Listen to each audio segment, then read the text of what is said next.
Alrighty then, Apple just confirmed the event, it's game time. iPhone 13, Apple Watch Series 7, probably some new Airpods, potentially a couple new iPads as well. Lots of things to get excited for on September 14th at 10 a.m. Pacific. Let's begin.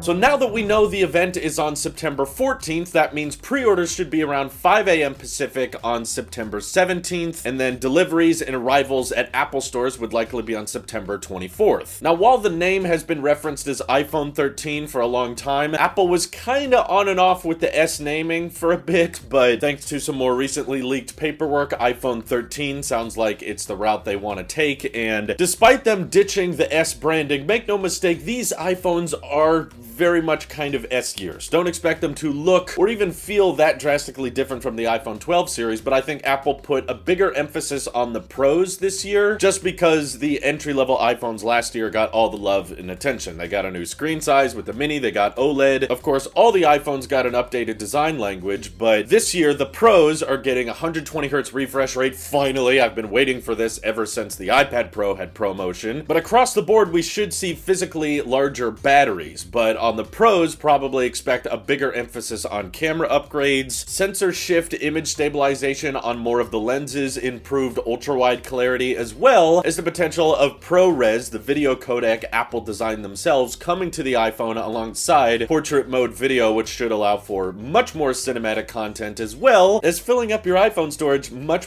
faster. So here's hoping this is the first event ever, of course, we get the 1TB iPhone, and Big Truck Series Review Motorsports can finally have his day. There's also rumored to be some anti-fingerprint coating put across all of the Steel Pro iPhones, so I hope that ends up being real, but unfortunately still expect Lightning across the entire lineup, and that's not gonna change this year. Don't even expect a portless iPhone this year. That's what we all thought was gonna happen last year, but I think Apple chickened out on that one. When it comes to the regular 13 and 13 mini, other than just the improved battery lives, likely some boosts thanks to the A15 chip across the board, you should really pretty much just expect the camera modules to be diagonal now. I think that layout looks a bit more symmetrical than it did in the past, just because the microphone and flash are kind of more evenly spaced out, but apart from that, I really don't think they're gonna feel that different. I mean, of course, the notch is rumored to be smaller across all these as well. I was trying to see how far I could get without mentioning that, because you're gonna see it, you're gonna get used to it, and then you won't even think about it a week into use, so I don't really care much about the notch getting smaller, but if you do, that's, I guess, something to get excited for here. The notch isn't going anywhere, but it'll be like 25% smaller. Ooh. Still expect 60 Hz displays on the regular iPhones, and still expect Face ID to pretty much work the same way, and honestly, I have a hard time figuring out exactly what people should be excited for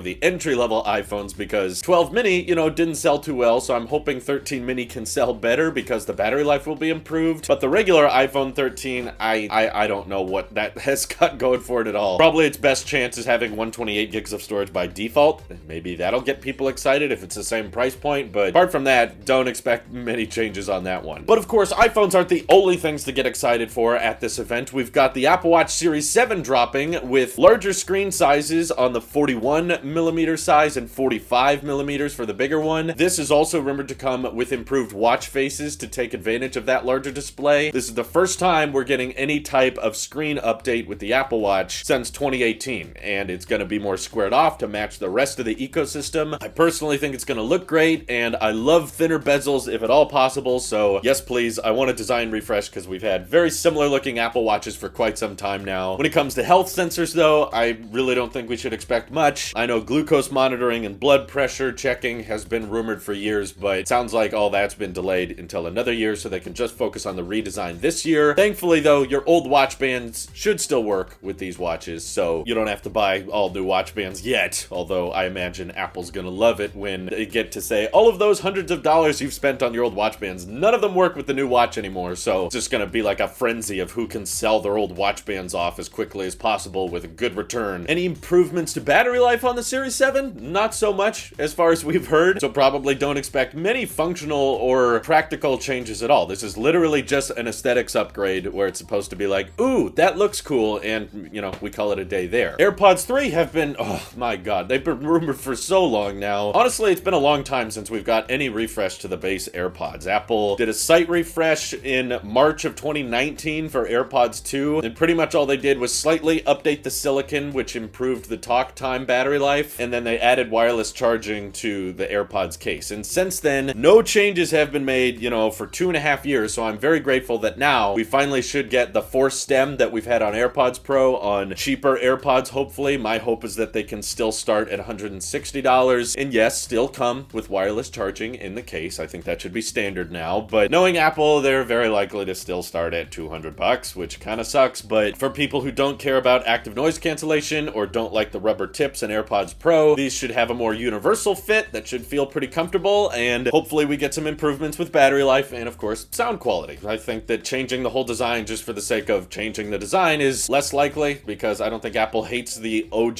AirPods design that much, so if they're updating the design, I expect some audio benefits to come along with it. Those are probably the three main things I would expect at this event. We're not entirely sure if we should expect iPads here, but if we do get them, I would likely expect an iPad 9. That's fairly regular within Apple's history to release a budget iPad every single year. Past couple years, they've done it, you know, around September or October. This one should have a larger 10.5-inch display, an updated CPU, and a thinner overall chassis. So basically, it's going to be like an iPad Air 3, except now it starts at $330, and I'm hoping this is the year we get a laminated display on this iPad, because the non-lamination on the previous budget iPads bugged the heck out of me, and I've always hated that. So here's hoping we finally get a laminated display on a cheaper end iPad. You'll still be able to use it with all your old standard smart keyboard accessories and the Apple Pencil 1, but I think the reason Apple is comfortable making an iPad this great is because all the rest of the iPads are going to have the futuristic iPad Pro design, including the Mini 6, which is also rumored to come out potentially at this event, which will look like the iPad Air 4's little brother. He'll be rocking an A15 chip, he's going to have USB-C, he's going to be compatible with the Apple Pencil 2, he might even have a smart connector, but I think that's kind of too crazy. Trying to shrink down a keyboard to that size, I'm not sure how practical it'll be, but it'll have Touch ID in the power button with an 8.3-inch Liquid Retina display. I'm hoping stereo speakers, and when I say stereo, I'm not talking about just the bottom speakers when you're holding it in portrait being left and right. I mean sound coming out of the top and the bottom of the iPad, so when you're holding it in landscape, you actually have left and right. If it doesn't have that, that's going to make it quite the deal breaker, but I do think that the Mini 6 is going to be of tremendous value because it's going all in on gesture control. It looks more futuristic, it blends in with the rest of the premium iPad line, and yet still will likely cost around $499, which I think is really good value for the type of hardware you're getting. I mean, that A15 chip is going to be unparalleled. No one's going to be able to match that. So those two iPads on their own are pretty exciting. So I wouldn't be shocked if Apple ends up pushing that off till later. Very likely this event could just be focused on iPhone, Watch, and maybe AirPods just end up being a site refresh. But either way, I know a lot of us are excited. I definitely am for techie reasons. I've just really wanted 120 hertz for a long time, and I've been talking about having a squared off Apple Watch for what feels like years now, and I'm super happy that Apple's actually doing that. So do average consumers have things to get excited for?